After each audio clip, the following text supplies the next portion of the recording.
I was interviewing a candidate a while ago, which means I was the one asking the questions. The resume looked good, the conversation was going well. We were going through the part where I ask about how they think through technical trade offs, and then I opened it up for them to ask questions. And like a good candidate, they asked me a question. And it was, what makes your product safe from someone vibe coding a competitor and putting it on the market?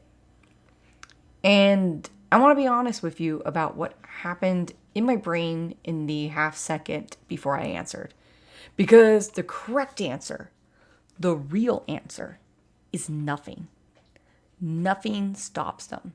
Someone with enough tokens, enough time, and a halfway decent product instinct can absolutely build something that looks like what we built. They could ship it tomorrow. They could give it a better name, a cleaner UI, a lower price point. They could post it on Product Hunt and get a front page feature and 1,000 signups by Thursday. And then I said that out loud in the interview. And the candidate looked at me and asked the obvious follow-up. So then what makes you safe? And I said, nobody is safe. What we have is a small advantage because we have trust right now. But that doesn't mean we have it forever. And that's what this episode is about. Welcome to Chaotic Commits. I'm Joanne. Honest stories about building in modern tech. And today's episode is called You Can't Vibe Trust. And I want to be upfront about what that means because it cuts in two directions. The first direction is the obvious one. You cannot shortcut your way into the kind of trust that high stakes domains require. Domain expertise, regulatory literacy, institutional credibility. None of that can get generated. An outsider cannot token burn their way to a decade of watching an industry fail. But the second direction is the one that's harder to say out loud. Having trust doesn't mean keeping it. Expertise atrophies, processes decay, institutions get comfortable. And the companies that believe their reputation is their protection are often the most exposed because they stop doing the work that earned it. So nobody is safe. That's not pessimism. That's the job description. And I've spent 16 plus years building software in healthcare, finance, defense, media, and AI. I've been inside companies that had the trust and kept it. And I watched companies that had it and lose it in ways that seem impossible from the outside. And in retrospect, were completely predictable from the inside. So this episode is about both. Let's start with the threat, because I'm not interested in dismissing it. The floor for building software has moved significantly. A motivated non-engineer with a good AI tool and a clear problem in mind can ship something functional today that would have taken a full engineering team 3 months, 5 years ago. That's real. I've seen it, I've reviewed the PRs, I've used the tools myself. That is acceleration. So yes, someone could vibe code a competitor to almost anything. A basic SaaS product, a workflow tool, a data dashboard, a simple API. If the core of your product is CRUD operations wrapped in a clean interface, your moat is thinner than you think, and you should be paying attention. But here's what vibe coding actually gets you. You get a version of the thing. You get code that works under the conditions you tested, with inputs you've anticipated, for the users you imagined. You get something that demos well. You get something that, on a good day, can be shipped. What you do not get is understanding. In most consumer software, that gap is survivable. A photo editing app that crashes occasionally is just annoying. A to-do list that loses data is frustrating. You leave a review, fix the bug, move on. But there are entire categories of software where that gap is not survivable, where the distance between works in demo and safe in production is not measured in edge cases. It's measured in people's lives, in legal liability, in regulatory consequences, in the kind of institutional trust that takes years to build and one incident to lose. An outsider vibing into those spaces doesn't just have worse code. They have no idea what they don't know. And what they don't know is load bearing. And I want to be careful here. AI is not the enemy in this story. In fact, the teams that understand their domains are going to use AI better than everyone else, because the hard part was never only typing the code. The hard part was knowing what code should exist, what assumptions are wrong, and what failures look like before your users discover it. The engineers who have spent years understanding a problem space are not competing with AI. They're going to be amplified by it. They know what questions to ask.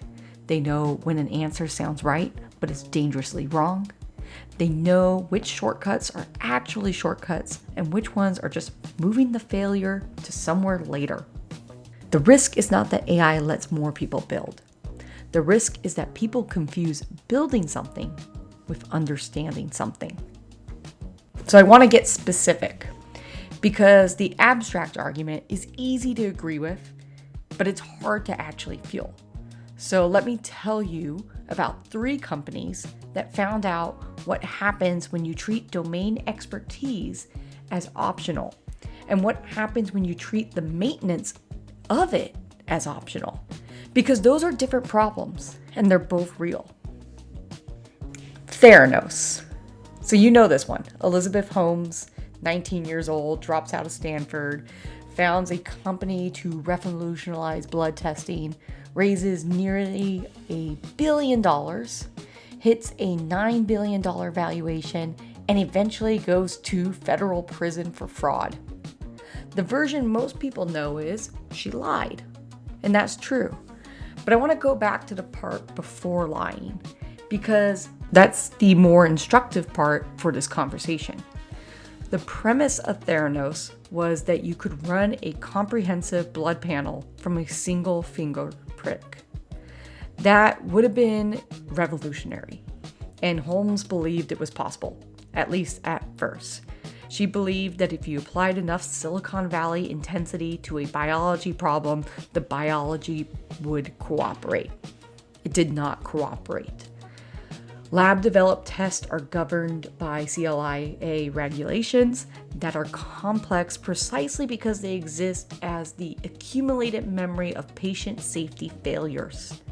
Theranos tried to navigate them quietly, launched into Walgreens before the technology was validated, and exposed real patients to inaccurate results. People made medical decisions based on those results. The board was full of impressive names with no relevant expertise. The scientists and lab technicians who raised concerns were threatened and pushed out. The fraud came later. The root failure was earlier. Someone decided that domain expertise was a speed bump, not a prerequisite. You cannot Silicon Valley your way around the physics of blood diagnostics. The domain always wins eventually. It's just sometimes takes long enough that real people get hurt first. So now let's talk about Zenefits. Less famous, more instructive, because Zenefits was not trying to commit fraud. They thought they were building something useful. And in a way they were. It was HR software for small businesses, making money as an insurance broker. Smart model, real problem, and real customers. The issue was that selling insurance requires a license in every state, separately, with mandatory training hours. So the founder looked at California's 52-hour broker training requirement and decided it was a bureaucratic inefficiency. So he wrote a software macro. It kept employees logged into the required online training course and prevented inactivity timeouts, making it appear that they had completed the hours when they hadn't. The sales team was then directed to sign certifications under penalty of perjury that they had done the work. He was a software engineer. He saw an inefficient process. He coded around it. That's the vibe coding instinct applied directly to a regulatory requirement. This, basically, what we're saying is, this seems excessive. I'll automate past it. The regulator did not see it that way. Fines across multiple states, CEO resignation, valuation cut from $4.5 billion to $2 billion. Not because the product was bad, because the leadership treated the regulatory framework as a bug to be patched, rather than a system built out of hard lessons they hadn't learned yet. The CEO who came in after said it plainly. Zenefits' expertise was in software, not insurance brokerage. And the company suffered from not having people who actually understood the domain they were operating in. These two are the obvious examples. Outsiders who treated the domain as optional and paid for it. Theranos and Zenefits are cautionary tales that feel safely distant if you spent years building in a regulated space. Now here's the one that should make the incumbents in the room uncomfortable. Silicon Valley Bank. Silicon Valley Bank had been operating for 40 years. They were not a startup that didn't understand banking. They knew banking. They knew their specific client base, the tech startup ecosystem, better than almost anyone. That's a deep, hard-won knowledge of one of the most volatile client populations in finance, and that was their whole identity. And they collapsed in 44 hours. The cause was a mismatch between their assets and their liabilities. They poured a massive concentration of deposits into long-term government bonds during a low interest rate environment.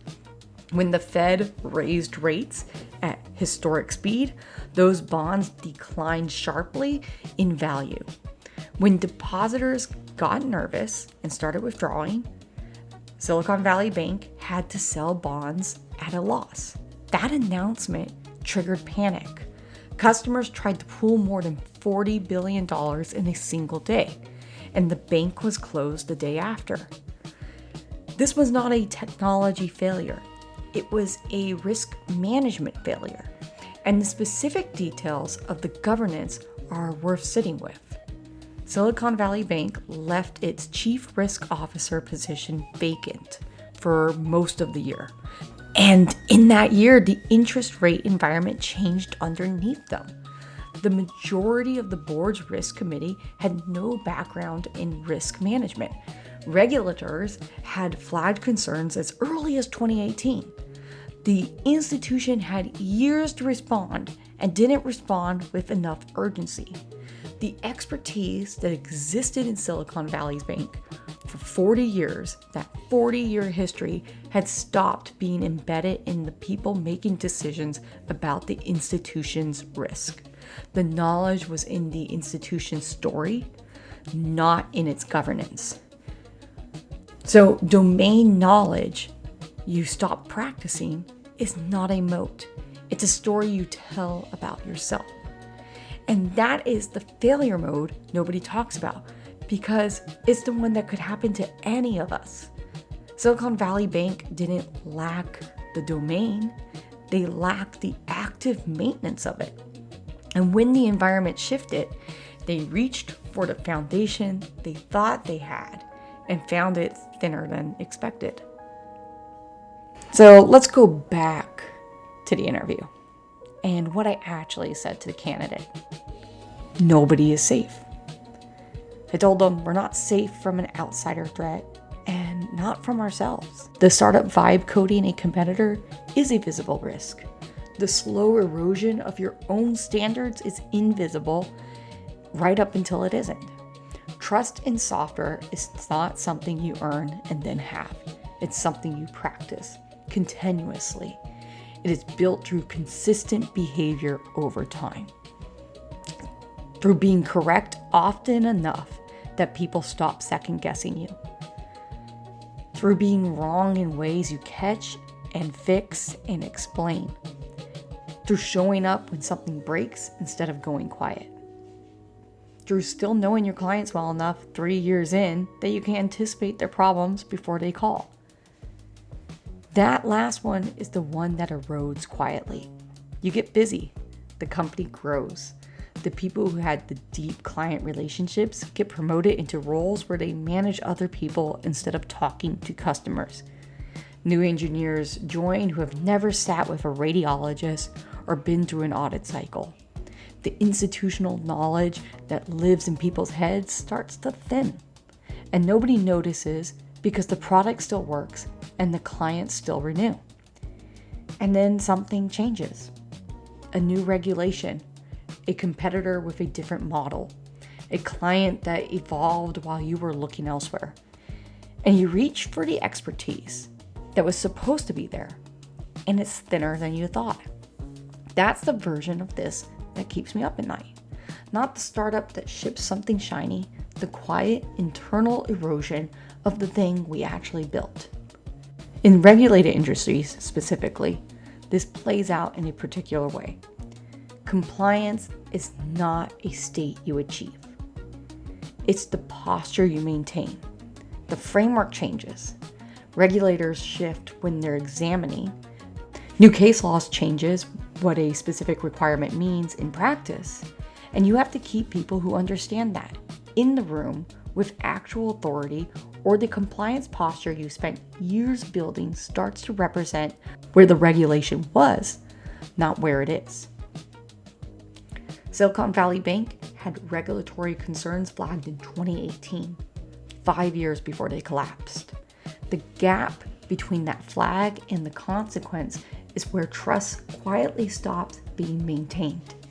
That gap doesn't look like a crisis from the inside. It looks like everything's fine. So then, what's the actual answer to the candidate's question? The honest answer is we're safe right now because the specific things we are actively doing, we have people with real domain exposure in the room. We have clients who will tell us when we're wrong before we find out the hard way. We have compliance processes that we actually follow and actually audit. We have a culture where the person who raises a concern about an edge case gets heard, not managed around. And that is the only version of safe that exists. Not we built trust. We are building it. Present tense, continuous, no finish line. The startup vibe coding a competitor has to start from is 0, and that's real. But the answer to that is not to sit on what we've earned. The answer is to keep earning it, because that is the only version of it that holds.